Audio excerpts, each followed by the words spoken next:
Apakah Anda pernah berpikir bahwa pikiran kotor itu milik orang biasa? Ternyata yang benar-benar mengejutkan adalah bagaimana otak orang jenius seringkali melampaui batas-batas konvensional. Dalam beberapa menit ke depan, kita akan mengungkap sisi gelap dari kreativitas tinggi dan mengapa pemikiran yang tidak biasa bisa jadi tanda dari kecerdasan luar biasa. Bersiaplah untuk melihat dunia dari sudut pandang yang sama sekali baru. Selamat menyaksikan. Kreativitas tinggi seringkali menjadi ciri khas orang jenius.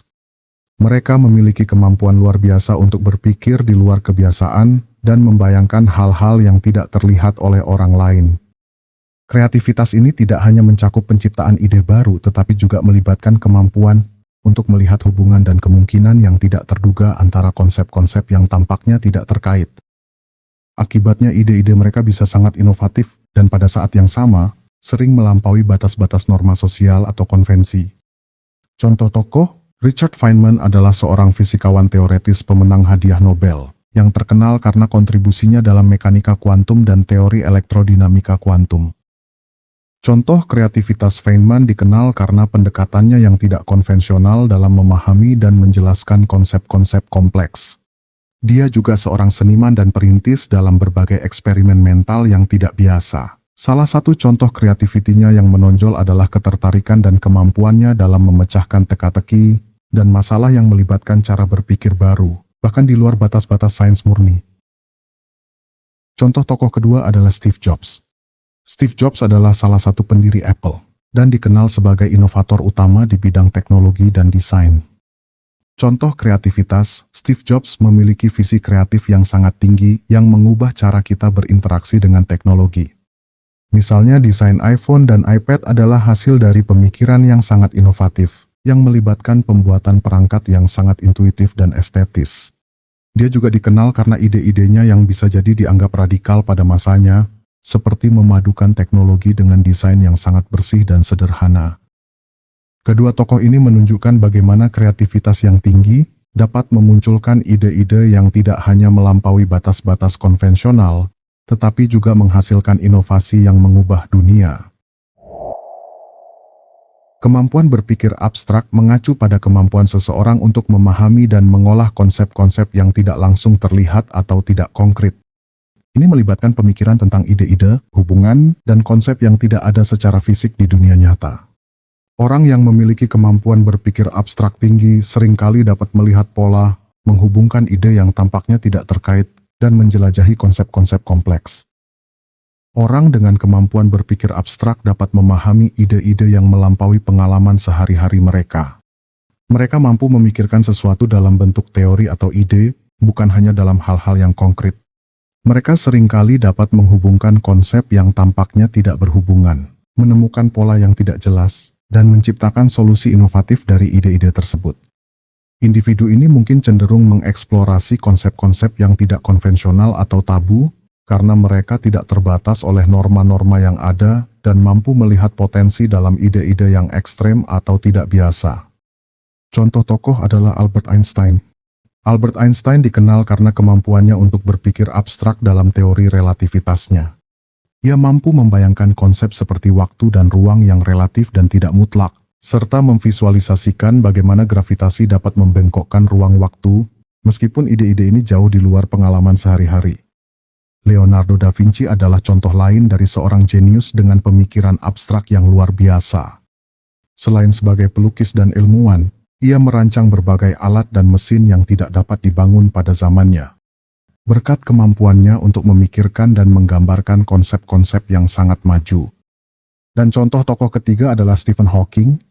Stephen Hawking memanfaatkan kemampuan berpikir abstraknya untuk menjelaskan teori-teori kosmologi yang sangat kompleks, seperti lubang hitam dan teori alam semesta. Kemampuan berpikirnya memungkinkan dia untuk menjelaskan konsep-konsep ini dalam cara yang dapat dimengerti oleh orang awam, meskipun mereka sangat abstrak dan sulit dipahami. Kemampuan berpikir abstrak ini memungkinkan individu untuk mengeksplorasi dan memahami ide-ide di luar batasan konvensional, yang kadang-kadang dapat menghasilkan pemikiran yang dianggap ekstrim atau kotor. Orang jenius seringkali memiliki tingkat keterbukaan yang tinggi terhadap berbagai pengalaman dan ide. Keterbukaan ini memungkinkan mereka untuk mengeksplorasi dan menerima hal-hal yang mungkin dianggap kontroversial atau tabu.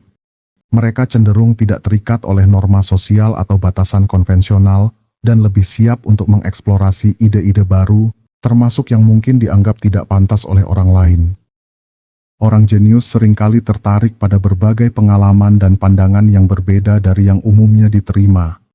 Mereka mungkin merasa terdorong untuk mengeksplorasi dan memahami berbagai aspek kehidupan manusia, termasuk yang dianggap kontroversial.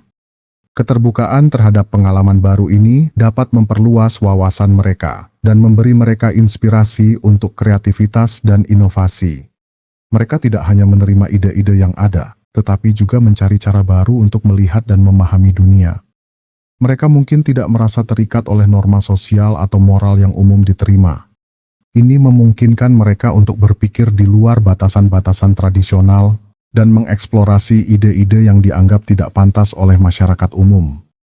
Contoh tokoh pertama adalah Sigmund Freud. Freud, pendiri psikoanalisis, sangat terbuka terhadap pengalaman dan ide-ide yang dianggap tabu pada zamannya. Karyanya tentang seksualitas dan ketidaksadaran, seperti dalam konsep penekanan dan kompleks Oedipus, sering dianggap kontroversial dan menantang norma sosial yang ada. Contoh tokoh kedua adalah Salvador Dali. Seniman surrealis Salvador Dali adalah contoh lain dari seseorang dengan tingkat keterbukaan yang tinggi terhadap pengalaman. Karya-karya Dali, seperti The Persistence of Memory dengan jam-jam mencair, menampilkan eksplorasi ide yang sangat tidak konvensional dan melampaui batasan logika yang biasa. Keterbukaan terhadap pengalaman ini memungkinkan mereka untuk melihat dunia dengan cara yang berbeda dan mengeksplorasi ide-ide yang mungkin dianggap terlalu ekstrim oleh banyak orang. Orang jenius sering merasa tertekan untuk menantang norma dan batasan sosial yang ada. Mereka memiliki dorongan internal untuk mengeksplorasi ide-ide yang tidak lazim dan menolak konvensi yang dianggap membatasi. Ini seringkali melibatkan eksplorasi pemikiran yang kontroversial, ekstrem, atau bahkan tidak pantas sebagai cara untuk menguji batas-batas pemikiran mereka. Orang jenius seringkali merasa tidak puas dengan keadaan yang ada dan merasa terdorong untuk mencari cara baru dalam melihat atau melakukan sesuatu. Mereka cenderung mengabaikan batasan-batasan tradisional dan lebih fokus pada bagaimana mereka dapat membawa inovasi atau perubahan. Menantang norma seringkali merupakan cara bagi jenius untuk mencari kebenaran yang lebih mendalam atau memahami dunia dengan cara yang lebih lengkap. Mereka mungkin merasa bahwa norma-norma sosial menghalangi pemahaman yang lebih besar atau pencapaian kreatif. Orang jenius biasanya memiliki keyakinan yang kuat dan seringkali tidak terpengaruh oleh pendapat masyarakat atau tekanan sosial. Mereka lebih cenderung mengikuti intuisi mereka sendiri, meskipun itu berarti melanggar aturan atau norma yang ada. Contoh tokoh pertama adalah Oscar Wilde. Penulis dan dramawan yang dikenal dengan kecerdasannya yang tajam dan gaya penulisannya yang penuh dengan ironi dan provokasi. Wilde menantang norma-norma sosial dan moral di zamannya dengan karya-karya seperti The Picture of Dorian Gray dan The Importance of Being Earnest, yang seringkali memicu perdebatan dan kontroversi mengenai moralitas dan konvensi sosial. Contoh tokoh kedua adalah Steve Jobs, pendiri Apple yang dikenal dengan pendekatannya yang inovatif dan seringkali mengabaikan norma-norma industri teknologi. Jobs menantang cara-cara tradisional dalam desain produk dan pemasaran, menciptakan produk-produk seperti iPhone dan iPad yang merevolusi industri teknologi dengan cara yang tidak konvensional. Tokoh-tokoh ini menunjukkan bagaimana jenius dapat mendorong batasan sosial dan kreatif untuk menciptakan sesuatu yang benar-benar baru dan mengubah cara kita melihat dunia. Orang jenius seringkali memiliki kemampuan luar biasa untuk menggabungkan ide-ide dari berbagai bidang dengan cara yang tidak lazim. Mereka mampu melihat hubungan antara konsep yang tampaknya tidak terkait, menciptakan inovasi dan perspektif baru yang tidak terlihat oleh orang lain. Kemampuan ini memungkinkan mereka untuk mengembangkan solusi kreatif dan mengeksplorasi pemikiran yang mungkin dianggap ekstrim atau tabu. Jenius seringkali mengintegrasikan ide dari berbagai disiplin ilmu, misalnya menggabungkan prinsip-prinsip fisika dengan seni visual untuk menciptakan karya seni yang memukau atau inovasi teknologi yang canggih. Kemampuan ini memungkinkan mereka untuk menyimpang dari norma konvensional dan berpikir di luar batas-batas yang sudah ada. Mereka tidak terikat oleh cara-cara tradisional dan lebih suka mengeksplorasi kemungkinan baru. Menggabungkan ide dari berbagai sumber seringkali melibatkan penerapan kreatif.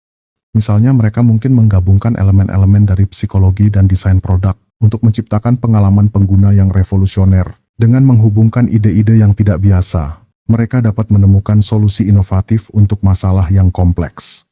Ini seringkali melibatkan penggunaan pendekatan yang tidak lazim atau kontroversial. Contoh tokoh pertama adalah Leonardo da Vinci.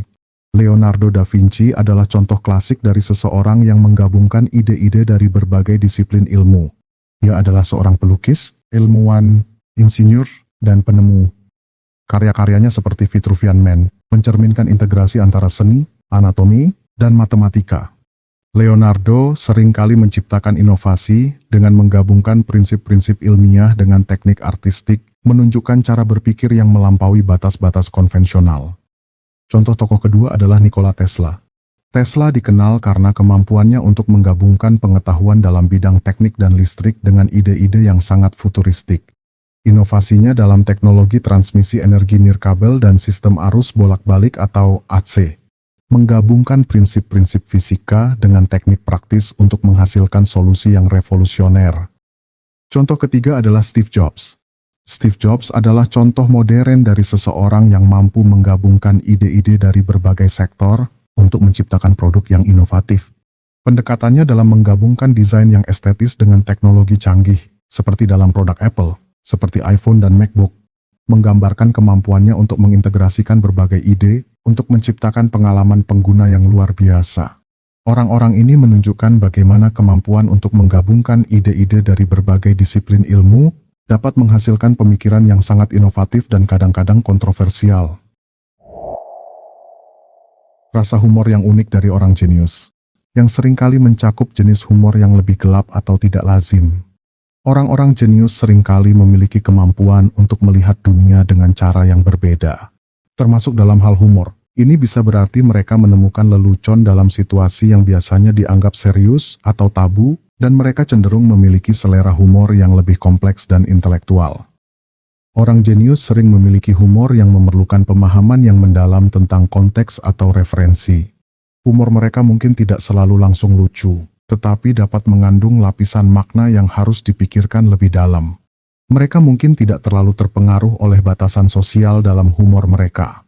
Ini berarti mereka lebih berani membuat lelucon tentang topik yang dianggap tabu atau sensitif, karena mereka melihatnya sebagai peluang untuk menggugah pemikiran.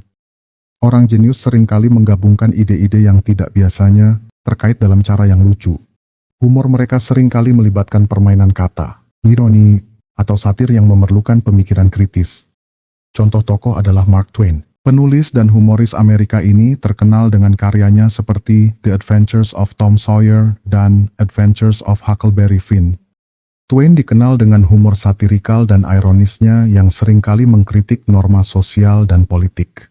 Humor Twain seringkali mengandung pandangan mendalam tentang masyarakat dan manusia. Contoh tokoh kedua adalah Douglas Adams. Penulis serial The Hitchhiker's Guide to the Galaxy, Adams dikenal dengan humornya yang cerdas dan absurd.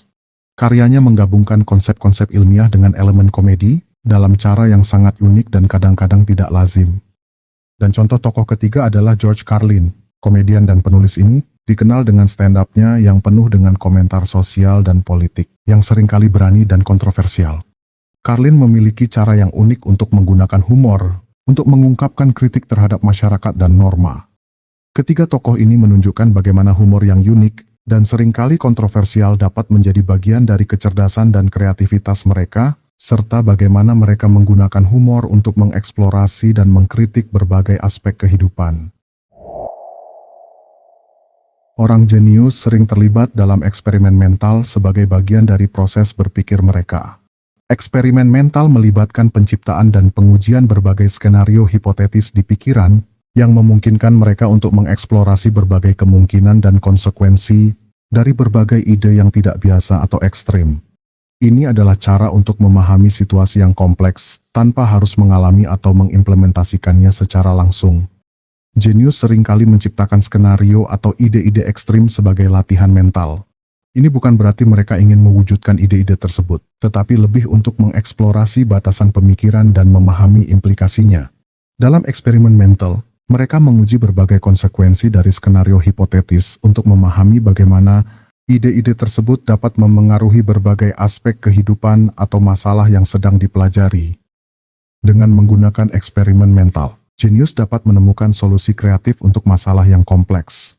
Dengan mempertimbangkan berbagai kemungkinan dan hasil yang berbeda, eksperimen mental memungkinkan mereka untuk memanfaatkan imajinasi mereka secara maksimal, menjelajahi ide-ide yang mungkin tidak konvensional atau tidak diterima secara luas. Contoh tokoh pertama adalah Albert Einstein. Einstein dikenal karena metode berpikirnya yang sangat imajinatif dan eksperimen mental. Salah satu contohnya adalah eksperimen pikiran yang terkenal, seperti saat ia membayangkan berlari bersama sinar cahaya dan merumuskan teori relativitas khusus. Dengan memikirkan skenario ini, Einstein mampu mengembangkan konsep-konsep yang merevolusi fisika. Contoh tokoh kedua adalah Richard Feynman. Feynman adalah seorang fisikawan terkenal yang menggunakan eksperimen mental dalam banyak aspek penelitiannya. Dia dikenal dengan kemampuannya untuk memvisualisasikan masalah fisika dengan cara yang unik dan kreatif, serta seringkali membayangkan skenario yang tidak konvensional untuk menemukan solusi. Kedua tokoh ini menunjukkan bagaimana eksperimen mental dapat menjadi alat yang kuat dalam eksplorasi ide dan solusi kreatif, serta bagaimana pemikiran yang tidak biasa bisa menjadi tanda dari kecerdasan luar biasa. Orang jenius seringkali merasa tidak puas dengan norma dan batasan sosial yang ada. Mereka cenderung merasa terbatasi oleh aturan konvensional dan seringkali mencari cara untuk menantang dan meredefinisi batas-batas ini. Ketidakpuasan ini mendorong mereka untuk berpikir di luar kerangka yang umum diterima dan mengeksplorasi ide-ide yang lebih kontroversial atau tabu. Orang jenius seringkali memiliki dorongan kuat untuk menciptakan sesuatu yang baru atau mengubah cara pandang yang sudah mapan. Ketidakpuasan terhadap konvensi adalah pendorong utama di balik inovasi ini. Mereka mungkin lebih bersedia mengambil risiko dengan mengeksplorasi ide-ide yang tidak populer atau dianggap tidak pantas oleh masyarakat umum. Kecerdasan tinggi sering disertai dengan kesadaran yang tajam terhadap kekurangan dalam sistem yang ada, dan ini bisa memotivasi mereka untuk mencari alternatif yang lebih baik, meskipun itu berarti melawan norma yang ada. Contoh tokoh pertama ialah Salvador Dali. Pelukis dan seniman surrealis Salvador Dali dikenal karena karya-karyanya yang tidak lazim dan penuh provokasi. Dali sering menantang konvensi seni tradisional dengan gaya dan tekniknya yang eksentrik, menciptakan karya-karya yang memaksa penonton untuk mempertanyakan dan mengeksplorasi batasan-batasan estetika dan psikologis. Contoh kedua ialah Richard Feynman. Fisikawan terkenal Richard Feynman tidak hanya dikenal karena kontribusinya yang mendalam dalam fisika kuantum, tetapi juga karena ketidakpuasannya terhadap cara konvensional mengajar dan menjelaskan sains. Feynman sering menggunakan pendekatan yang tidak ortodoks dan penuh warna untuk menjelaskan konsep-konsep yang kompleks, menantang cara tradisional dalam menyampaikan pengetahuan ilmiah. Ketidakpuasan terhadap konvensi ini tidak hanya menggambarkan dorongan untuk inovasi, tetapi juga menyoroti bagaimana pikiran jenius dapat mempengaruhi dan mengubah cara kita melihat dunia. Orang jenius sering memiliki pikiran yang dianggap kotor atau tidak konvensional, karena sejumlah faktor yang berkaitan dengan sifat kecerdasan dan kreativitas mereka. Mereka memiliki 1. Kreativitas yang tinggi. Imajinasi yang aktif memungkinkan mereka untuk mengeksplorasi ide-ide ekstrim dan tabu. 2. Kemampuan berpikir abstrak. Kecerdasan mereka membantu mereka berpikir melampaui batasan konvensional. 3. Keterbukaan terhadap pengalaman. Mereka lebih terbuka terhadap berbagai ide dan pandangan, termasuk yang kontroversial. 4. Kebutuhan untuk menantang norma. Dorongan untuk menantang status quo mendorong eksplorasi ide yang tidak biasa. 5. Kemampuan menggabungkan ide. Mereka mampu menggabungkan konsep-konsep dari berbagai bidang dengan cara yang tidak lazim. 6. Rasa humor yang unik. Rasa humor yang khas dapat mencakup humor gelap atau provokatif. 7. Eksperimen mental. Mereka sering melakukan eksperimen mental yang melibatkan skenario ekstrem atau kontroversial. 8. Ketidakpuasan terhadap konvensi, kecenderungan untuk menantang batasan sosial, dan norma yang ada mendorong mereka untuk berpikir di luar kerangka konvensional. Secara keseluruhan, faktor-faktor ini menciptakan lingkungan di mana pemikiran yang dianggap kotor atau tidak lazim bisa muncul sebagai bagian dari proses kreatif dan inovatif orang-orang jenius.